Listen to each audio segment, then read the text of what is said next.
A wonderful day to everyone. I'm Karen Bazan, your host for today. Before we get started, I would like to mention a few reminders. If you experience any issues with your audio or video during this session, kindly refresh your browser to address this concern. And if you have any questions for our speaker, please feel free to post your question in the video wall located on the right side of your screen. Now, it is my pleasure to welcome you to the final training session, Innovation in Real Estate, which will discuss the construction and real estate industry trends that drive innovation. We will also explore how to enable and accelerate innovation in ZRE and gain insights about smart cities as I have for innovation. To conduct this interesting training, let us all welcome the digital transformation and innovation lead of Arcadis Middle East, Mr. Tim Shelton. Mr. Kim? Good morning, or should I say good afternoon, everyone. It's a pleasure to be here with you today to talk about innovation in construction real estate. I think it's something that is obviously raising its profile, especially given recent events. So pleased to be here to be able to talk to you about it today. If you just bear with me, just while I share my screen.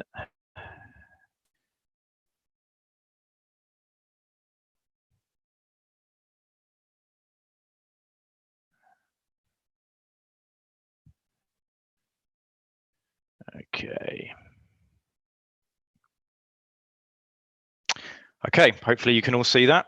Can I just have confirmation from one of the guys that we're okay? Excellent. Yes, we can see that. Good stuff. Thank you very much. As I said, really pleased to be here today to talk about innovation in construction real estate. My name's Tim Shelton. As Karen explained, I lead digital transformation and innovation for Arcadis here in the Middle East.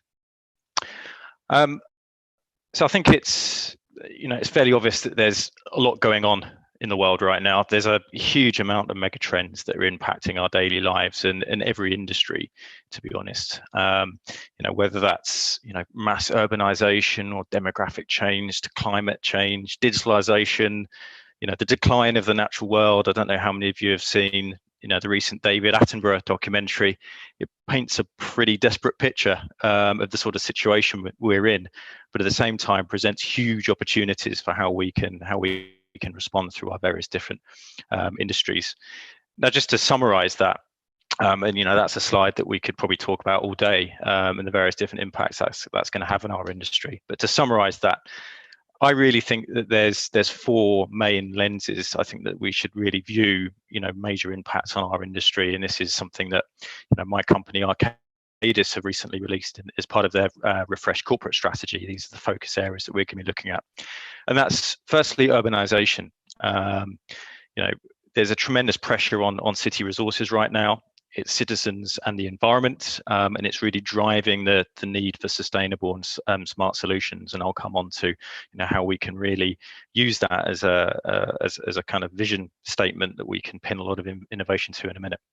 Climate change, obviously, it's a reality now. It's not a risk. This is happening, and it's something that that we need to manage and slow down ultimately. As it says there, severely impacting our way of life, and it's now a global imperative. It's not an option. Digitalization. We're all aware of the massive acceleration of technology that's available to us now. It's hugely accessible, and this is changing the face of businesses. What it's actually doing is putting services directly in the hands of users, and data at the center of business models. And again, I'll come on to business models in a minute. And it's really spurring big investments within technology and more broadly digital transformation across organizations. And then lastly, societal expectations. There's a real demand by companies and governments or on companies and governments now to act with integrity, and create a resilient, sustainable and inclusive future, really fueling that ESG agenda or environmental, social and corporate governance responsibility. And that's going to become a key feature for a lot of organizations' strategies moving forward. So as an industry, never before has the world needed a responsive and agile industry to meet the demands, as I've just outlined there. But we have a bit of a problem, and that is that productivity within construction and real estate has really fallen behind that of the national averages of countries, and in particular, as you can see there, manufacturing, for example, it's single digit increases in productivity over the last 20-30 years, and frankly that's just not good enough. Turning that negative into a positive, though, it provides us a huge opportunity, and a huge opportunity to transform quickly and with purpose. So do we have a mountain to climb? Well, depends on who you speak to, but we certainly have a road to travel on. And what I'm going to be doing today is covering a number of areas. Firstly, I'll just summarize what the key industry trends are that are driving innovation in response to those mega trends that I've just outlined. And then, I think it's been probably a feature of most of the presentations from the last week is what impact has the COVID pandemic had on innovation, within our industry. And I'm pleased to say it's a positive one.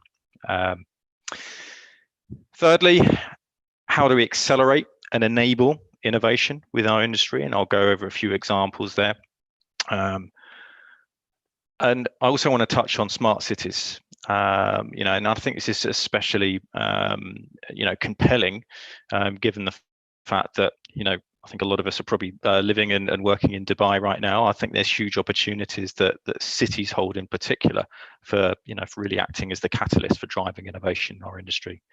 And then lastly, I'll give a few tips from my perspective about how we can drive and begin to transform our own organizations and drive that innovation.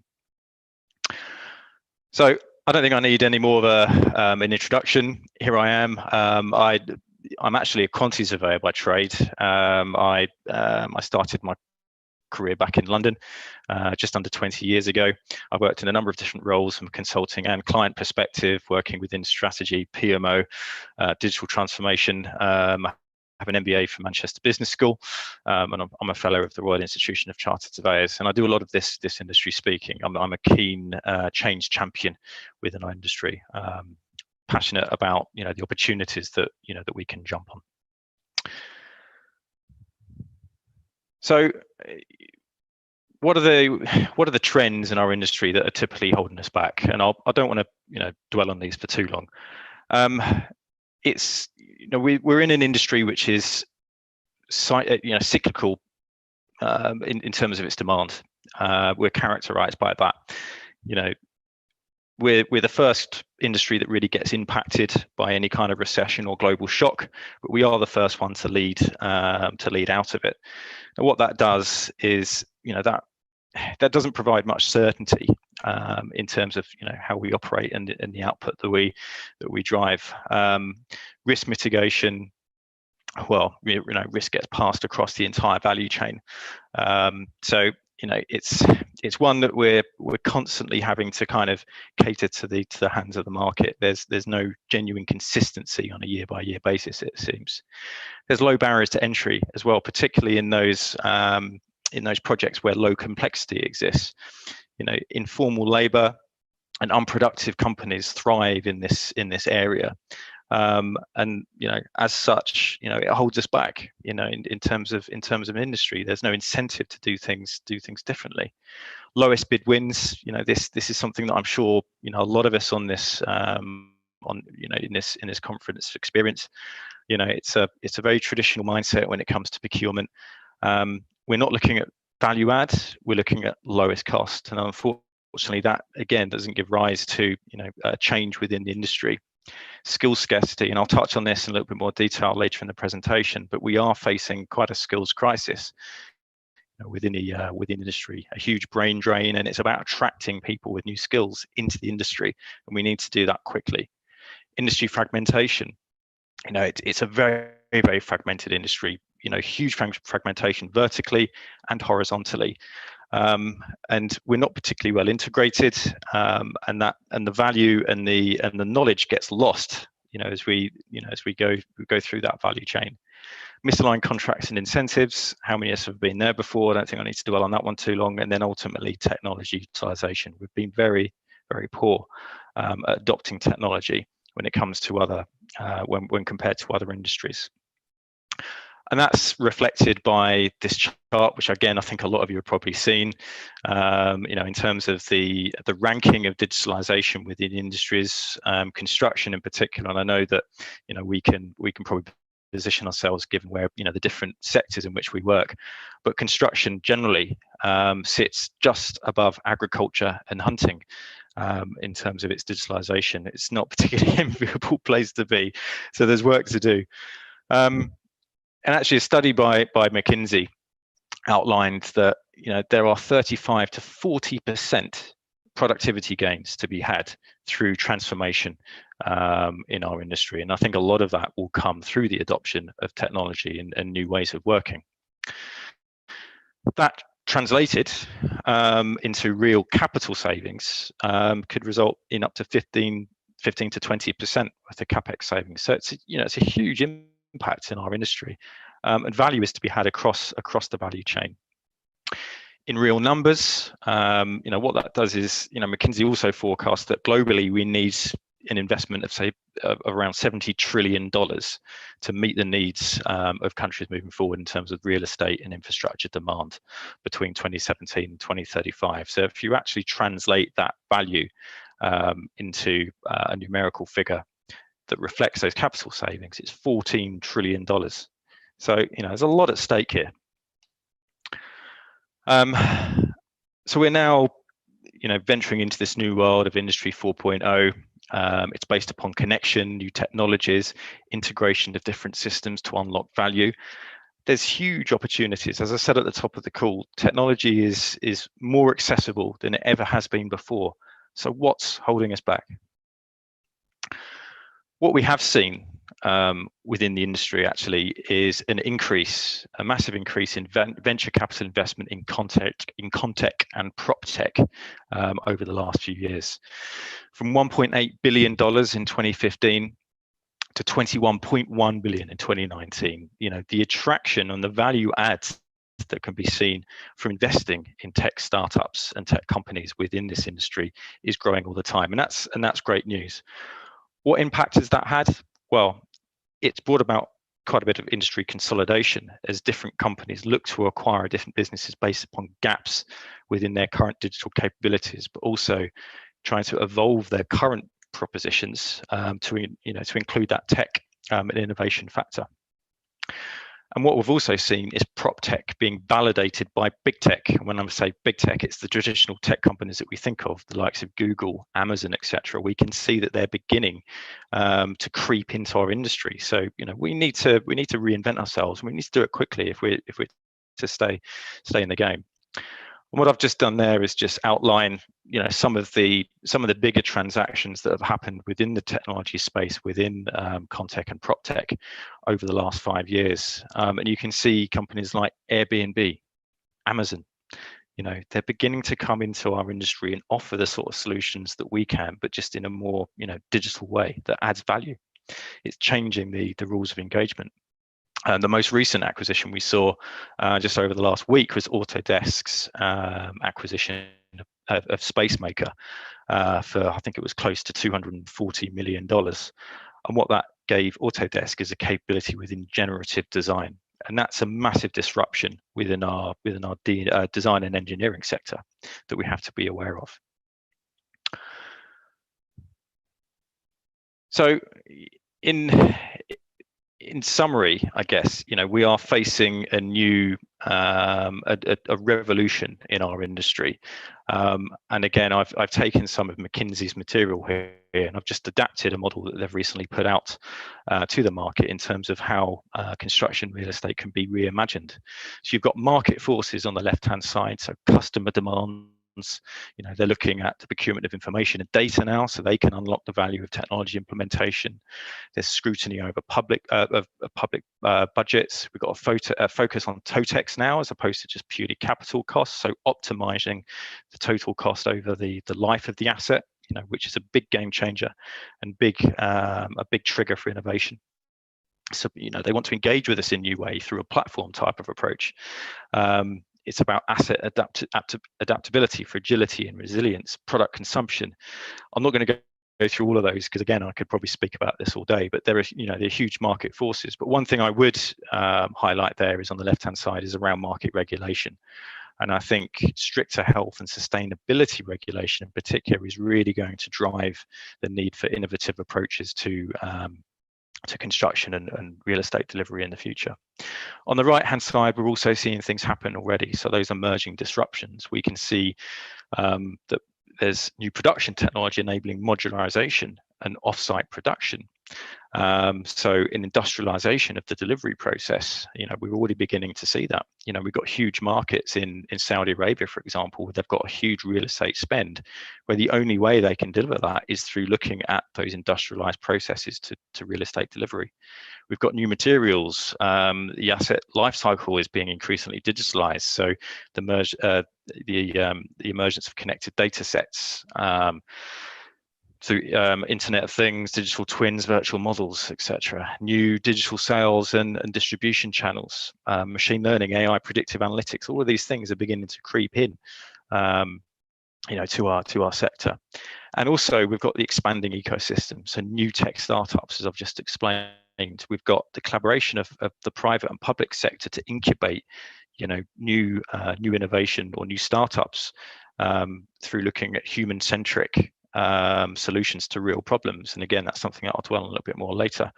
And we also have vocational schools programs. So, looking at ways of which we can create an integrated educational skills chain or value chain to bring new skills into the industry. So all of that, gives an industry future that, has all of those things in the middle.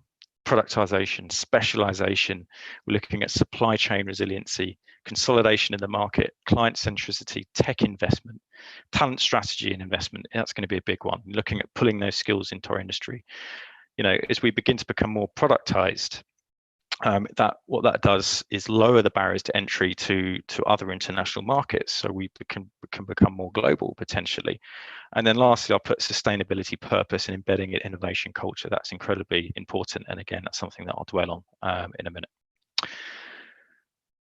We can't ignore this, can we? COVID. It's been a huge disruptor, and something that is likely to have made a profound change on the way that business operate, indefinitely. What I've seen is really a focus, or what COVID done is put a focus on these 7 areas. So business continuity planning, contract management and risk exposure, and these are specific to our industry. Emergency response solutions, tracking people, active transport support, crowdsourcing data collection in cities so we can understand the movement of people and instigate or implement social distancing policy, and optimizing efficient industries. And that's just a general bucket of general kind of issues that we've been addressing. But more specifically, what we've seen in our industry is looking at supply chain resilience. For starters, what COVID has done is it disrupted, global supply chains, as we're all aware, and has forced organisations to look more global, more locally, actually, at how we can, how we can be more sustainable and resilient in terms of our supply chain strategy. Asset repurposing. So, traditional office markets, retail markets, they've been severely disrupted. So we've actually seen, big developers looking at repurposing those assets, and trying to reinvent them. Now, in order to do that, you need to have data. You need to understand what your current asset portfolio looks like in order to repurpose it. And that's what the next point was.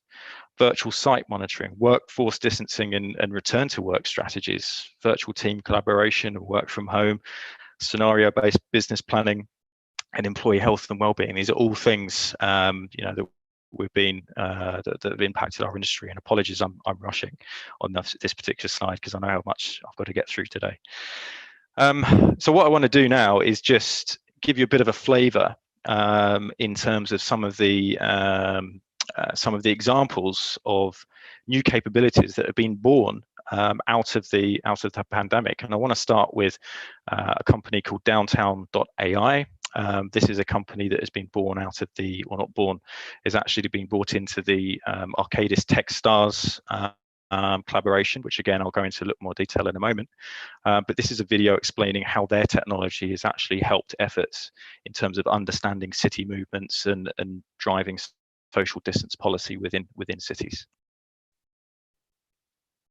Countries all over the world are now declaring lockdowns in order to slow down the coronavirus pandemic and save lives.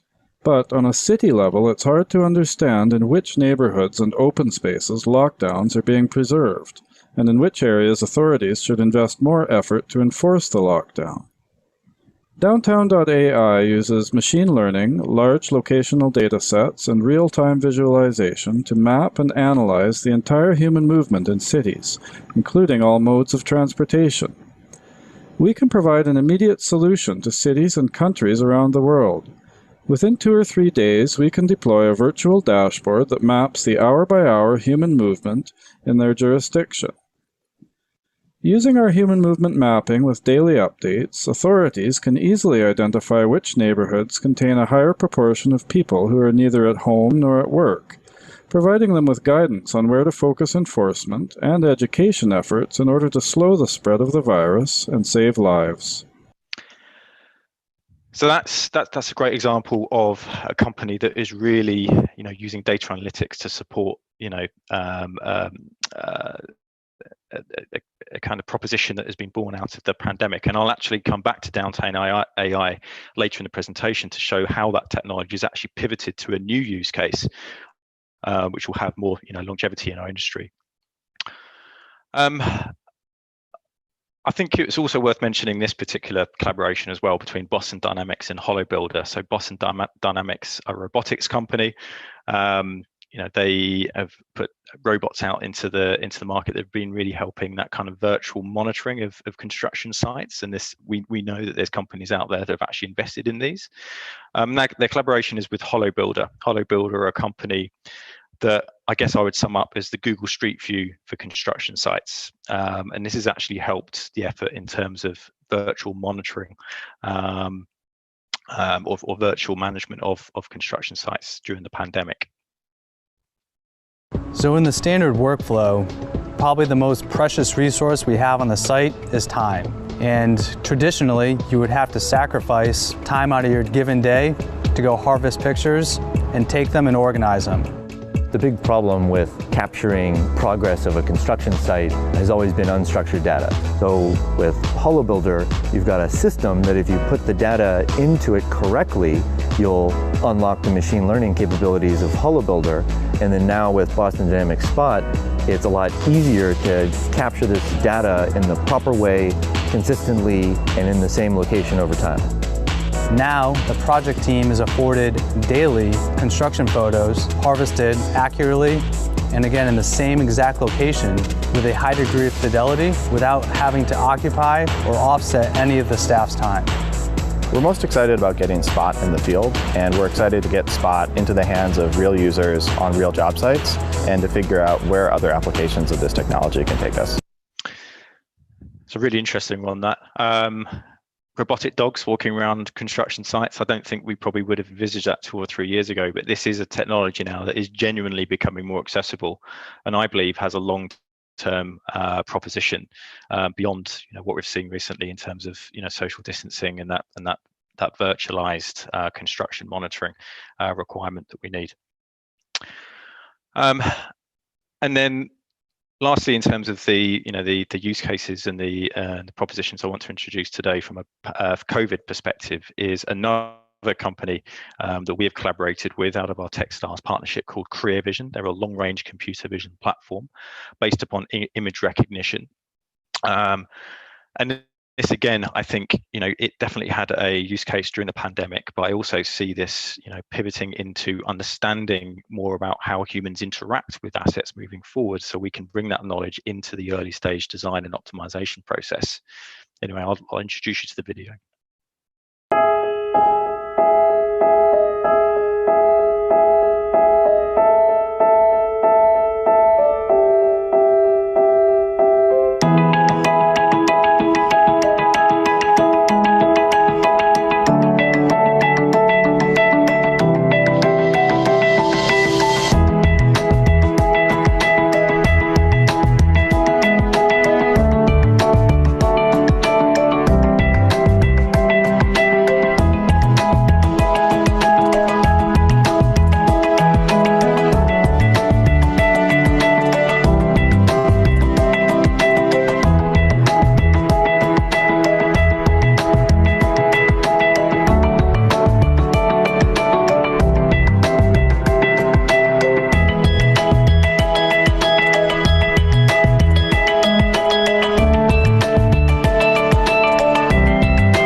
Career Vision is actually a company that was born out of the security industry, and I think it's a great example how that's pivoted into construction real estate. And as I said, I think it's got a fantastic use case in terms of understanding how humans interact with assets. So again, as I said before, we can use that information and that data to optimize the front end design process in the business case in order to drive optimization and value added output. But I guess I would sum up COVID, or the COVID impact, as having initiated a mindset shift, ultimately, where what it's done is allowed us to, or forced us to in many ways, reframe problems and look at the process through which we actually develop new ideas and incubate those ideas, and that's incredibly important. So it's provided opportunities for us to look at how we do things differently and really challenge the norm, and for me that's true innovation.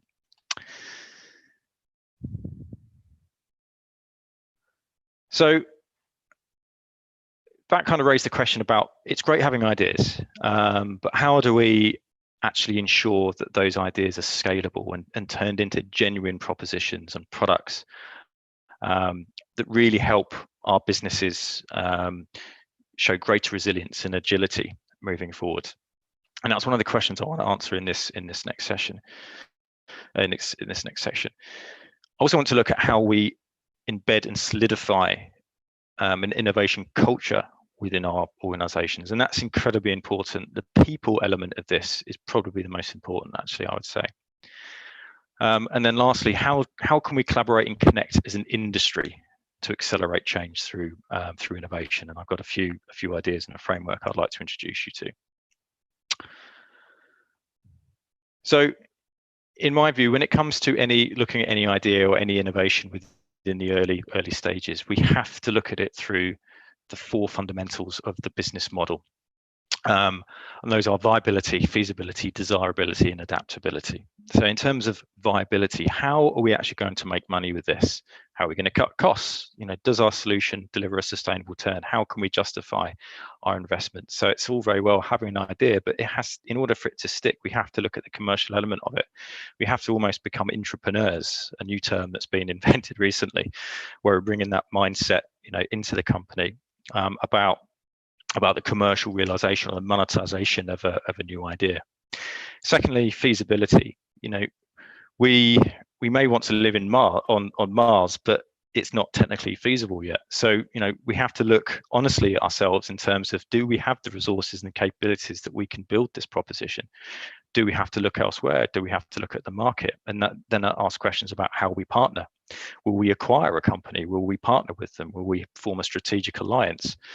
It's all about bringing that product to market quickly and with impact. So in terms of how we engage and what we engage with in terms of resources and skill sets, that's incredibly important. Desirability. Does what we're trying to do actually fix a real pain point? Does it create a customer gain?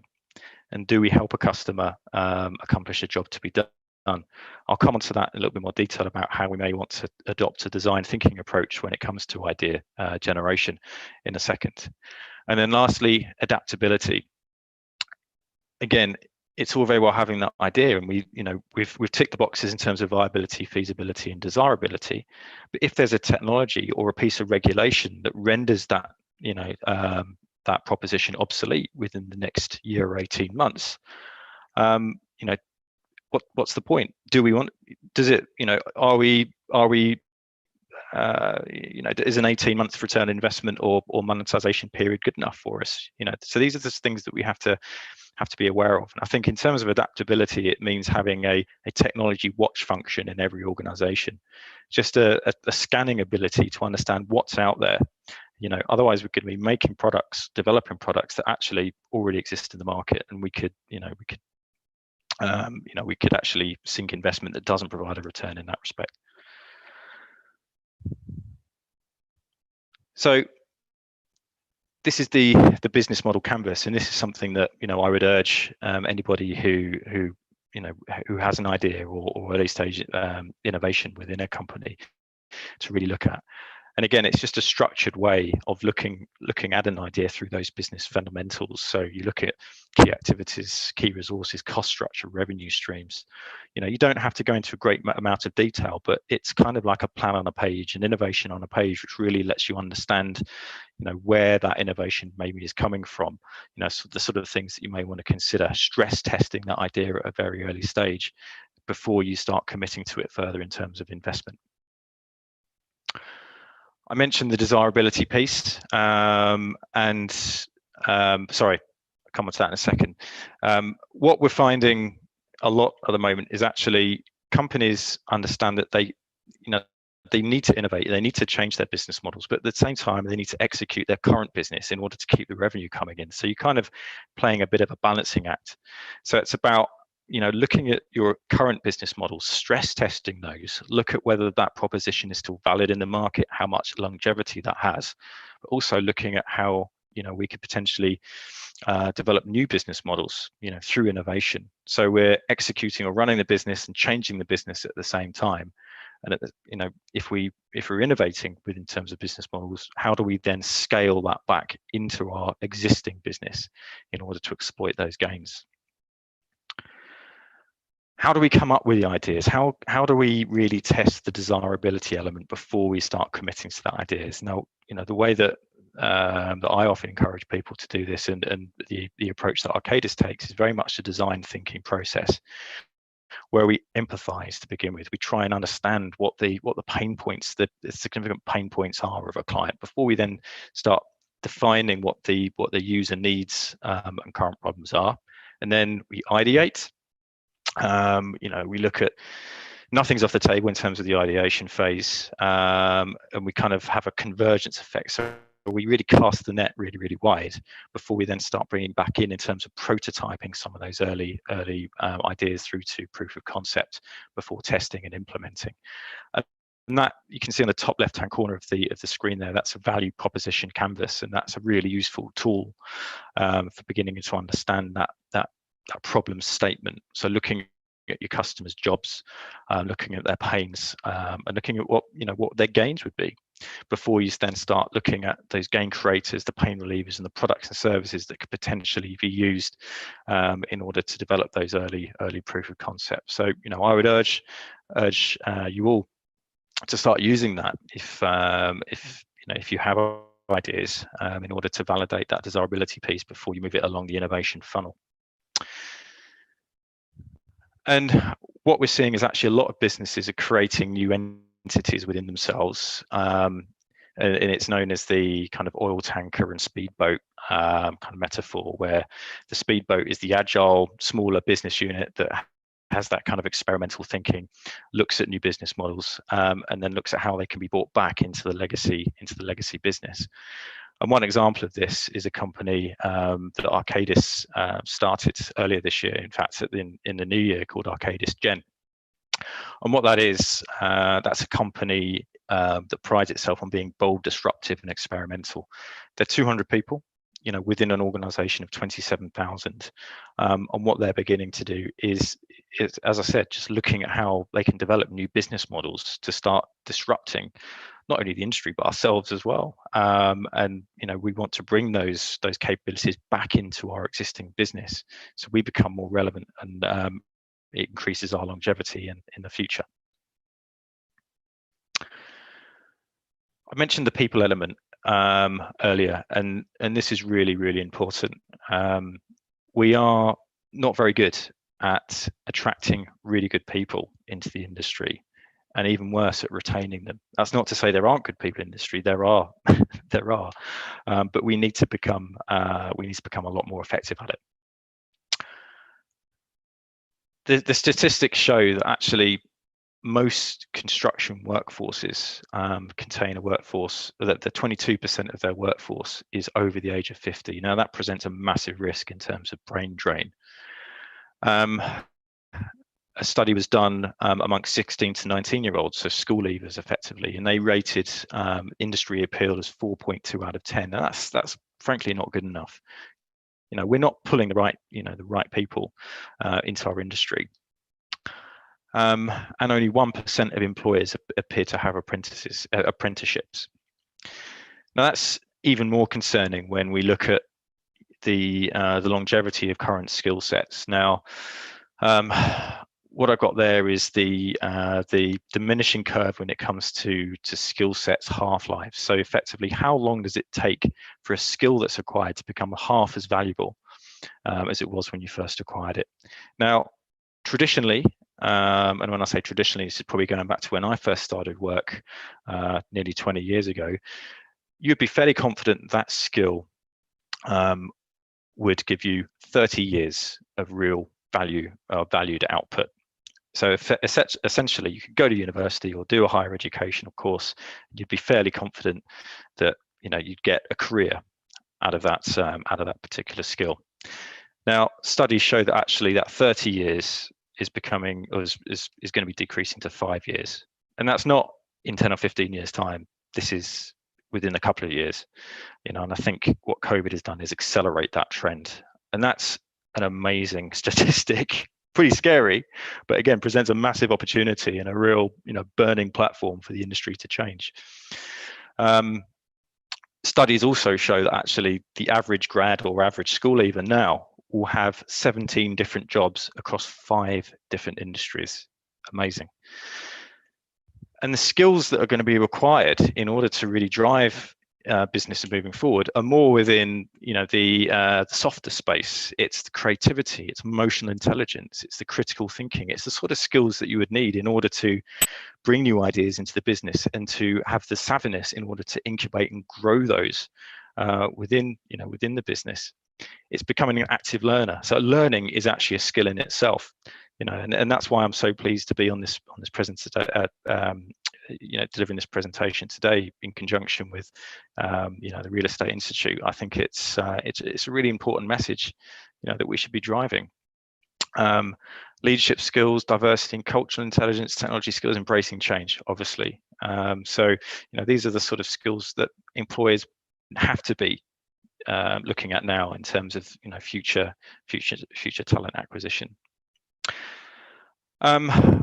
How have we empowered people within Arcadis? Well, we have a program called Basecamp, and you can see in the top left-hand side of the screen there. This is a training program available to all of our employees on a global basis, which introduces them to the concepts of how our industry is likely to be disrupted and how we as a company will respond. It's an online platform that generally takes about 4 to 6 weeks to complete within your own time, and that really, it gives a real platform for knowledge hungry individuals to really understand how their careers are likely going to be impacted and the sort of skills that they're going to be needed to acquire over their careers. What we've then done is implement a innovation platform. We call it Quick Launch, where any individual, again within our business, can enter an idea into the platform, and the platform actually helps incubate the idea through the introduction of the business model canvas, through developing a business plan, and it has points at which it can depart into various different support mechanisms within the business. It may be something that can be incubated within a project, it may be at a regional level, or it could actually be within global level. The really impactful ideas and innovations will then end up within our digital studio to incubate, or maybe even within Arcadis Gen to become a disruptive innovation and have its own disruptive business model in itself. So empowering people, giving them the skills and the resources in order to, evolve and to provide that, that mechanism for really adding value into a business from an innovation perspective. It's also important that we, consider the various different ways that we need to engage with the educational value chain, as I like to call it. It's about inspiring young people and bringing them into our industry. At the bottom left-hand side of the screen, you can see me there. I did a presentation around sustainability in construction real estate to a bunch of 5- and 6-year-olds. Toughest audience I've ever presented to, I have to admit. But they were eager to learn, and it's about educating, young kids in in a sense that construction isn't all bad.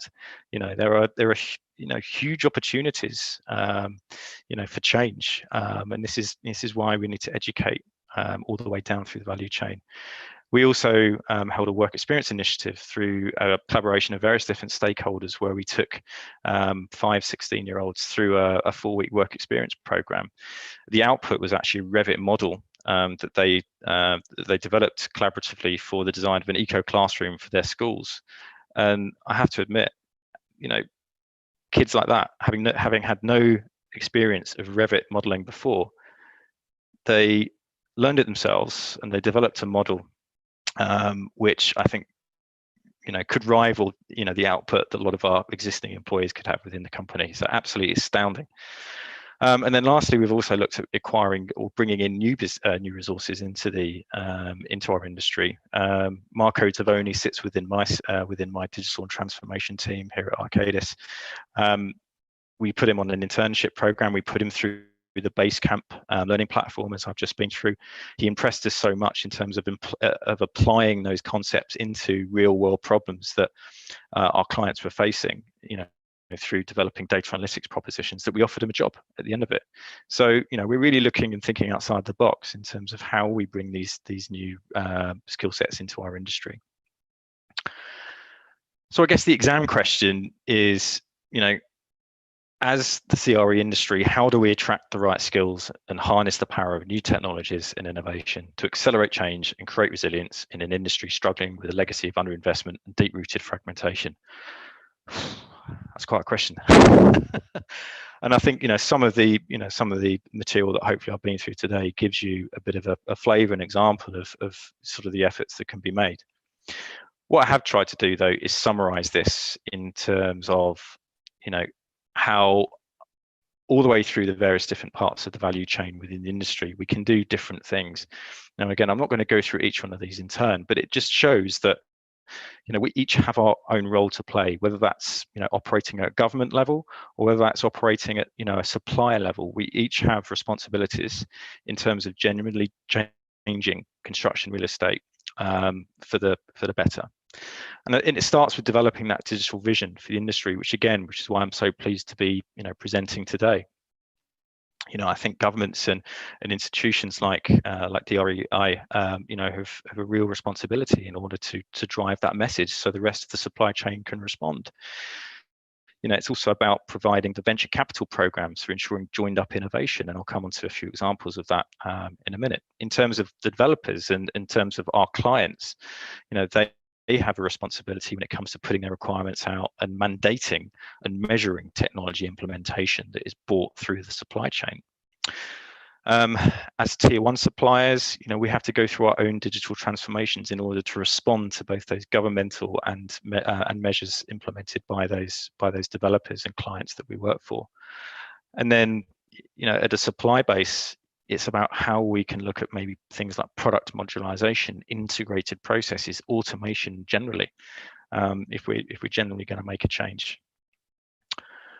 But most importantly, I would say that fragmentation is the enemy. Traditionally, we haven't been very good at working together as an industry. We have tremendous opportunities to do things differently. And, what I actually suggest is what I've called the priorities, or Tim's 5 C's for driving industry change through connection. And it's kind of a summary, I guess, of what I've been through already. So the first one is about connecting to new ecosystem partners to drive scalable solutions that have been validated against the 4 business fundamentals. So a lot of us will just hold our hands up and say, well, we can't do it. We don't have the resources. We don't have the time. We don't have the investment in order to take this idea and drive it to market. Well, don't look at doing it yourselves then. Look at partnering. Look at those new startups that are in the market. There are tremendous opportunities. It's about connecting the government, private sector, and educational institutions for collaborative skill set evolution. So integrating the value knowledge chain, and that's some of the examples of what we did as Arcadis to try and drive that effort. We need to be working closely with schools and universities, ensure the right skills are brought into our industry. It's about connecting data through integrated and automated processes, utilizing new technology for enhanced value creation and scale throughout the asset lifecycle. So one of the things we can begin to do now is just look at those labor-intensive processes that are often repeated, that have structured rules in place, and start to automate those. Those are the priorities. If we do that, then it frees up our resources. It gives us more headroom in order to then go and develop new propositions. Connecting future talent and aligning industry stakeholders to the art of the possible and vision of the future and higher purpose. And I think digitalization, sustainability, urbanization, these are all things that resonate within our industry. And I think if we articulate a vision and what we stand for within the industry and really hang that out there as something that will then pull that talent into our organizations to develop propositions to sort those problems out. And I think that's another key thing we can do. And then lastly, connect new tech-enabled value propositions with evolved procurement policy and an incubation enabling environment. Now, a lot of things that are holding us back are to do with actually how we procure. So, traditionally time and material based contracts, we need to rethink about what we're actually buying from the market to enable this technology to be implemented and to actually realize the value that it needs. So what about cities? 80% of the world's GDP generated by cities. $400 billion is the forecast investment required to strengthen our urban infrastructure. 2/3 of the world's energy is consumed within cities, and cities produce 75% of our global CO2 emissions.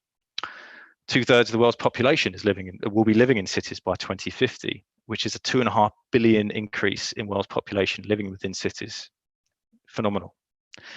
And 1.5 million people are moving to cities every single week, and there'll be 39 megacities of greater than 10 million people by 2030. So, the city environment, the urban environment, is something that maybe we need to focus on in terms of driving these evolutions and innovations within our industry. Now, again, I said I'd present more about the Techstars partnership. So the way that Arcadis have done this is by having a City 2030 vision and try to articulate some of those problem statements around cities to encourage startups through Techstars to come forward with compelling new propositions to solving those real world problems. So it's an example of external innovation capture. And I just want to take you through some of the examples of what's been born out of that program here today. First one is GeoFluxus. I'll play the video. From the national to the street level, GeoFluxus analyzes and visualizes material flow data to facilitate the transition towards a circular economy. Right now, you see the governmental waste data of construction and demolition materials of the Amsterdam municipality visualized. Every line you see is the movement of a certain wasted material from one company to another. The thickness of each line represents the quantity. Hovering over a line reveals more specific information about the involved economic activities, the composition of the waste, and the applied processing method. Furthermore, it is possible to see all this information aggregated on an interactive Sankey diagram. A number of additional filters makes it possible to refine your search in order to find the specific material with the highest potential for circularity. With governments increasingly requiring building projects to integrate circular goals, GeoFluxus provides concrete and data-based solutions to close the loops on a local scale. So a great example there of a company that's using data analytics to track waste and to promote the circular economy to basically drive the sustainability agenda within cities. A great company there, and it's got a great future. But we also have companies like Propfolio, and Propfolio are trying to drive data analytics around existing portfolios. So decisions, more informed decisions could be made about optimizing those portfolios and potentially realigning or recalibrating those portfolios to the needs of the changing market that we have witnessed over the last, or more acutely witnessed over the last year. Welcome to Propfolio, proprietary software used to store, manage, and analyze all of your real estate data in one clean, accessible, and robust online portal. You're first met with an overview dashboard of your entire portfolio to get bird's eye insights. Next, you could look at each individual asset in the Custom Assets Index in both Gallery and List View for sorting. You could expand each asset to get more detail, or dive all the way in to a single asset. Here, you'll get a dashboard of all the relevant data to a single asset, including a map, images, and a document vault. In this document vault, you could upload relevant files by either dragging or simply browsing.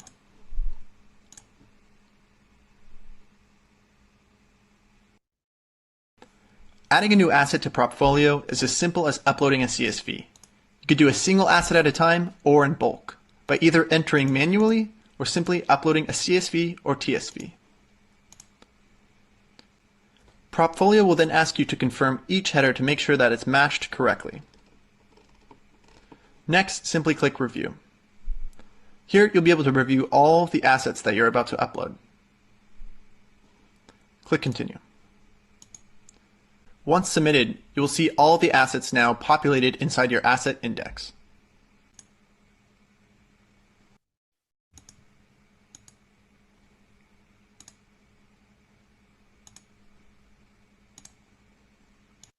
So Propfolio is actually a startup that I mentored as part of the Arcadis Textiles collaboration. I've got high hopes of this one. 3 young guys started it, fantastic guys, really driven. And I think what I like most about that platform is it's really intuitive. It does exactly what it says it does. You know, it provides those insights in a very simple, visualized manner, so clients can properly understand the performance of the portfolios to make real-time decisions. And I think they're going to be building in capability that allows you to stress test different scenarios based upon changes within market demand and tenancy occupancy rates, etc., which is ultimately what we're going to need over the next few years. One thing's for certain, there will be continual volatility in the market. So things like that give you those insights are going to be really, really valuable. And then lastly, I promised you another video from Downtown AI. This one doesn't have any sound, which is probably a good thing, given the narration from the first video. But this technology is being used within a variety of our clients to actually understand people movement around cities, so you can better optimize the decisions around locating new assets. So we did this particular demonstration for a retail mall operator within Dubai. You can begin to see the hotspots of people. You can change the parameters of the data you're seeing by demographic, where they've come from, etc. So you can really begin to understand you know, that people movement and the potential footfall that you could then leverage as part of that optimization plan. So really, really useful technology. And this is, again, something that, you know, has a variety of different use cases. You can, you know, you saw at the beginning of the presentation that's being used to support the COVID response effort around social distancing within city policy. But it can also be used at that asset level in order to optimize those decisions, as I've said, around portfolio performance. And then lastly, you know, in Dubai, you know, we have a fantastic opportunity, and I think there's a lot of enablers here for attracting startups and innovation generally. And I'm, you know, really excited to be part of the region right now. Growing economy, despite obviously the shock that we've had this year, there's been a continual growth in the economy, you know, from the early 2000s, and that's set to continue. You know, the real estate industry is beginning to bounce back, you know, which is fantastic. You've got visa incentives now, so you know, the latest one is you can now work here for a year. It doesn't matter where your home country is or where your office is based, and that's, you know, all these things are going to be attracting young, innovative people into our region for the benefit. We've got Expo 2020 or 2021, as I should say now, and again, you know, that's going to be a meeting of minds, a connecting of people, where new ideas will begin to be thrown around, and you know, it's going to be up to us to then pick and choose the right ones that will really resonate with those city vision and those mega trends that we have defined. 100% foreign ownership. We've got the influx of young talent, as I've explained, and public-private collaboration through things like Dubai Future Foundation, Dubai Future Accelerators. These are great examples of how Dubai in particular is really driving change within the industry, and I'm really happy to be here and really flying the flag for these initiatives.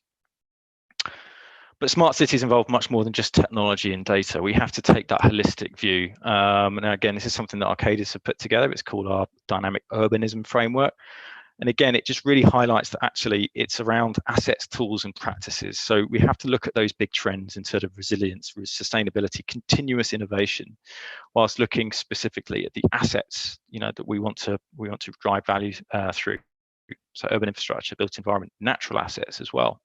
And then lastly, the tools that we're going to be bringing to the table in order to really drive and accelerate these things. So as I said, human-centered design thinking, the technology, and data-driven insights.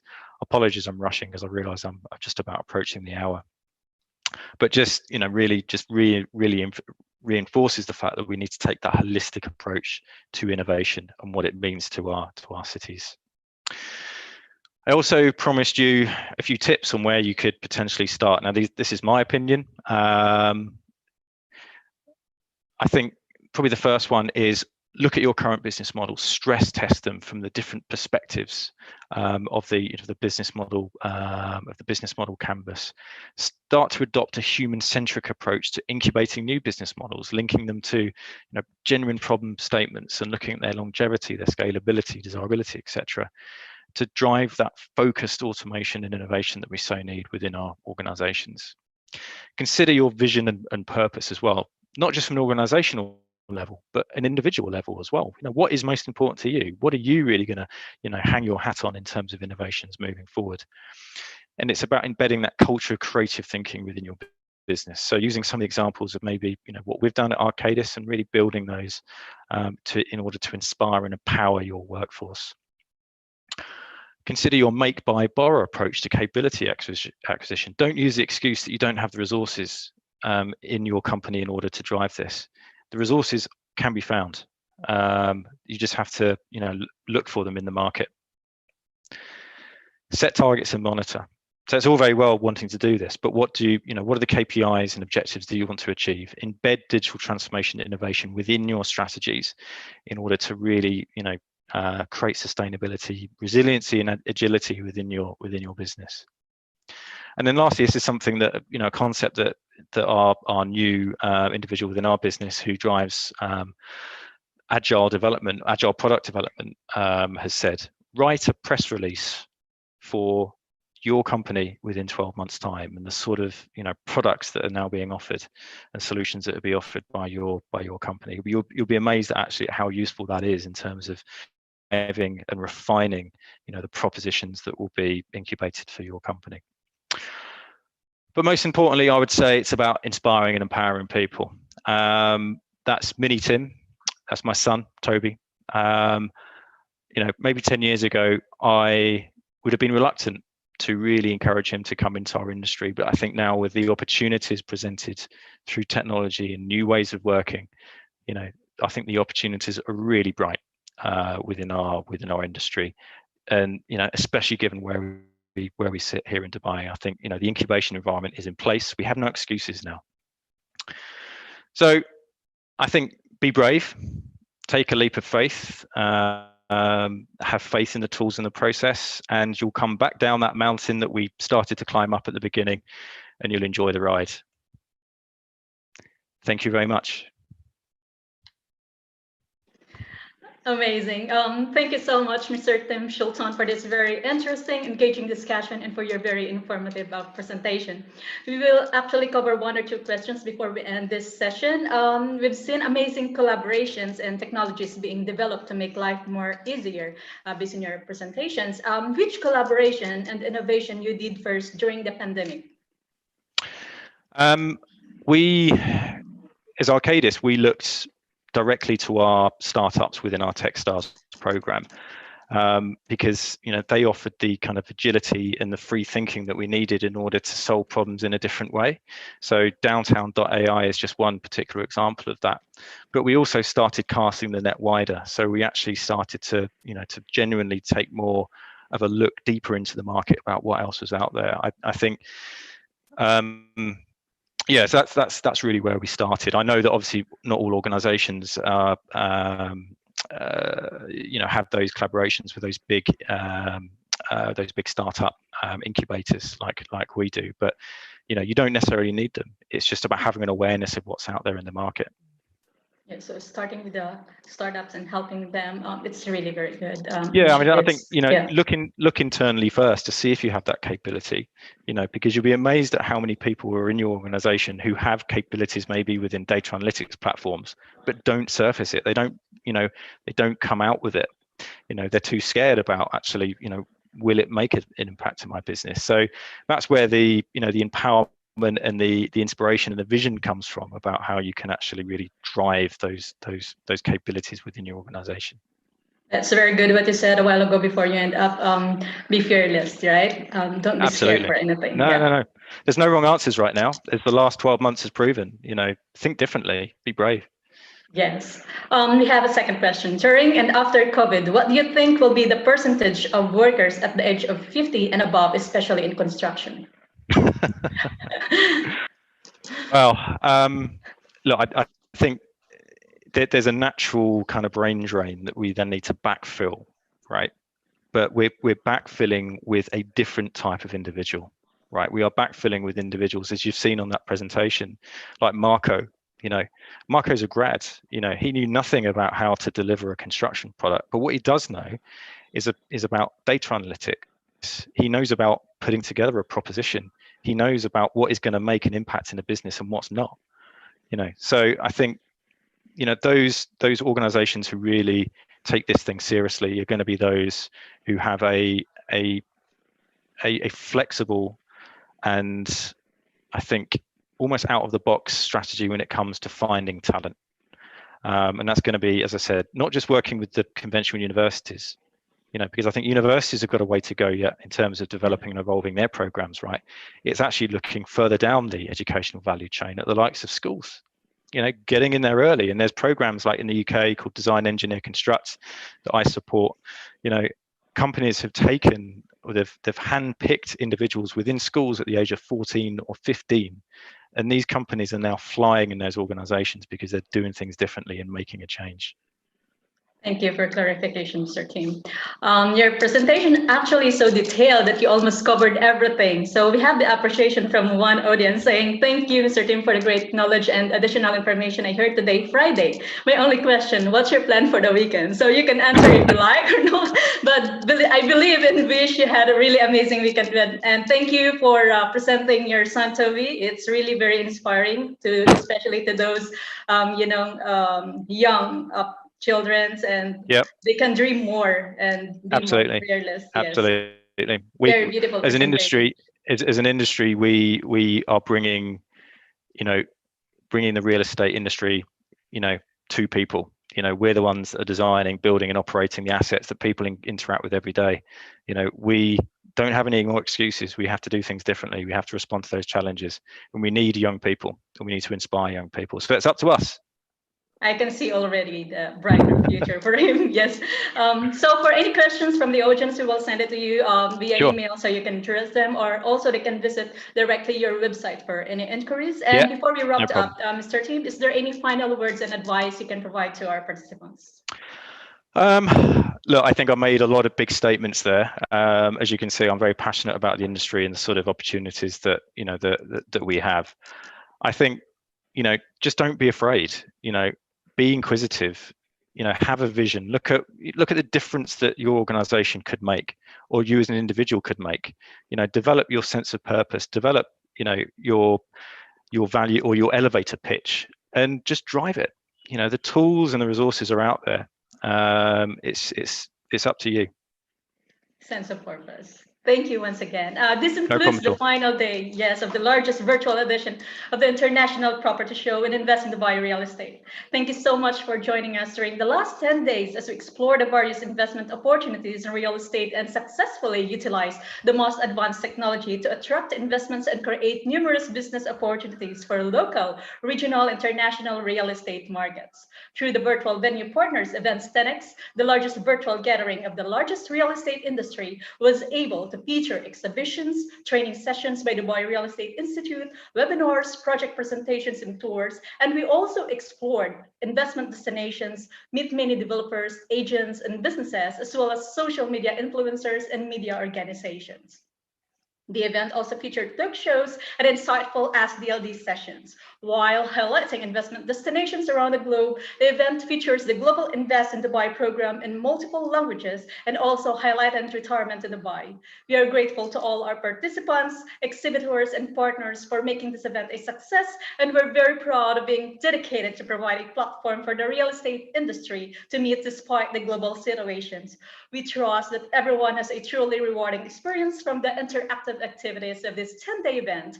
We truly appreciate your participation and we look forward to your continued support. We hope to see you at the next edition of the International Property Show and Invest in Dubai Real Estate. Thank you once again to all our speakers. Thank you, Mr. Tim Schultan, and a blessed day to all of us. Wonderful Friday. Bye.